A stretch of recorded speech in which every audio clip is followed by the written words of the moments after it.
everybody, thank you for joining me today. So today's video we're going to be using this Operation Right Home sketch number 221, and you can pause here so that way you can get all the measurements and then join me at the craft table. So once again, I'm using this Pink Fresh, the Indigo Hills 2 6x6 paper pad, and I've already pre-cut up all my papers. I'm using the scrap that I had left from that kind of ombre paper, and then I'm using this flower one for the left hand side. And I will make sure that there is a picture of the sketch up here in the upper left corner for while we're going through the video. And I'm just using the ATG gun and art glitter glue to give me a little bit of time to wiggle this around and make sure I have my base paper in the right area.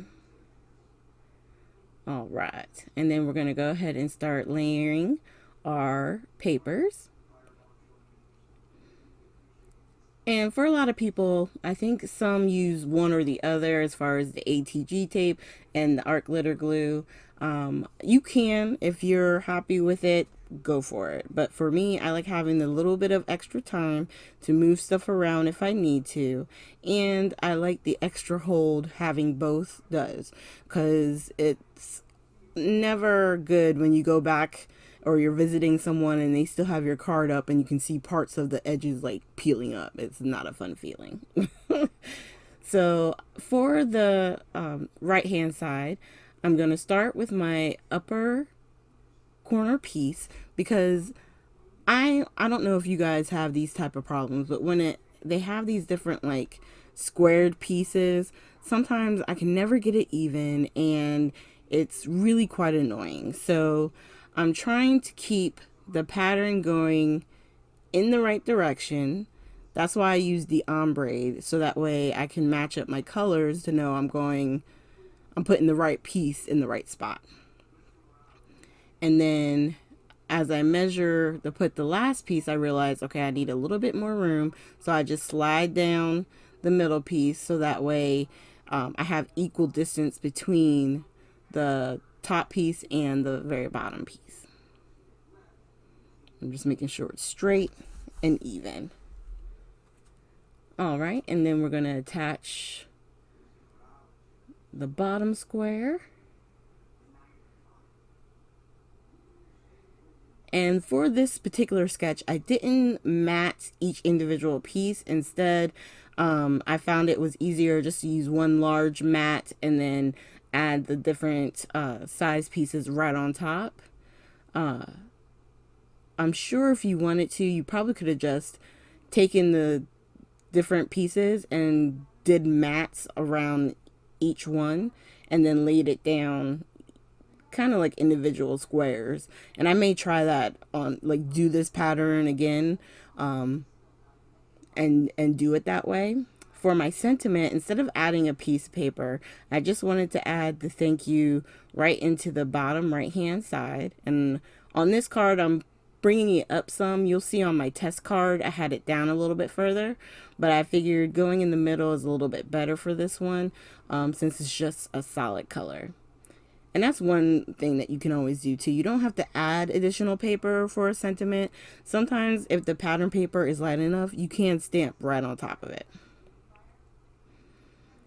And then with this strip, I'm going to move it around a little bit, make sure I got it nice and even. And then over here to the right hand side, I grabbed my Tombow eraser because I had a little bit of a smudge, so I wanted to get that off. But I have these peel-offs that I got from Love from Lizzie. And I love this. It's like a pale pink, almost peachy color. And I wanted to use it, and I was like, you know what? I'm going to make my little stripe here a little bit bigger because I wanted to put the pink on the outside and not actually on top of the strip of paper. And by doing so, it does make the strip a little bit wider because of those, the little sides.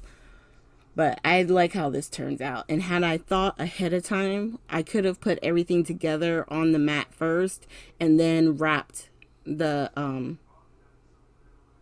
actual peel off on the back of the paper, so that way I wouldn't have to worry about it possibly peeling up if it's not sticking well.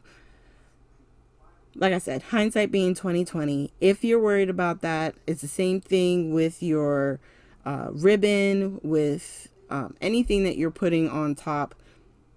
If you can wrap it around, I would suggest it, because then when you put your whole base down, you know it's secure and protected underneath.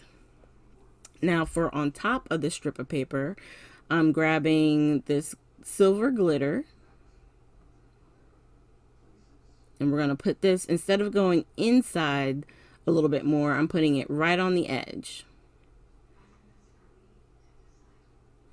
And then we're going to grab one more piece. Well, actually, before I do the other side, I'm going to use this and put it underneath my title.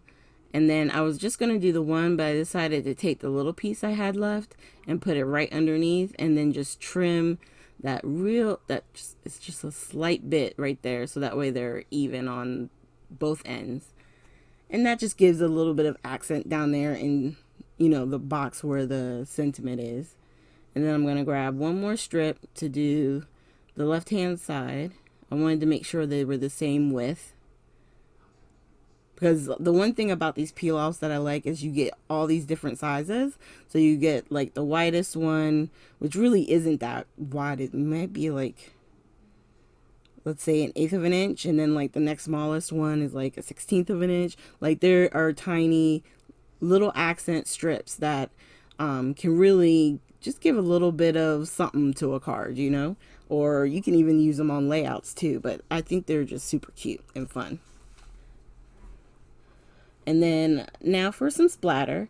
I did splatter my test card and I enjoyed how it came out, but on this one I wanted to do it my regular splatter way, I guess, where I just take the nozzle out and then kind of hit the end to get the splatters to move. And on this one, I think, oh no, on my test one I only used 2 colors, the silver and the black soot. But on this one I did want to add some of the picket fence, so that way especially on the right hand side where some of the color is, it would add just another layer of color. And I was using my little block here to kind of splatter that on. But I do realize if you want bigger splatters, I would just hit it from the nozzle. If you want more of a mist or an even splatter look, then use your stamp blocks and use the brush to kind of splatter it on that way. That does work too. All right, we're going to move that out the way, and I'm going to hold it up here.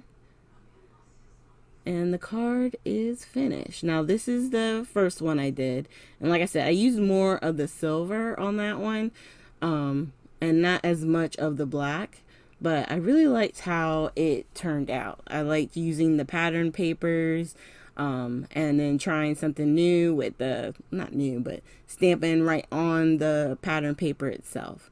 So thank you guys so much for joining me today. Make sure you hit the like, subscribe, and share button.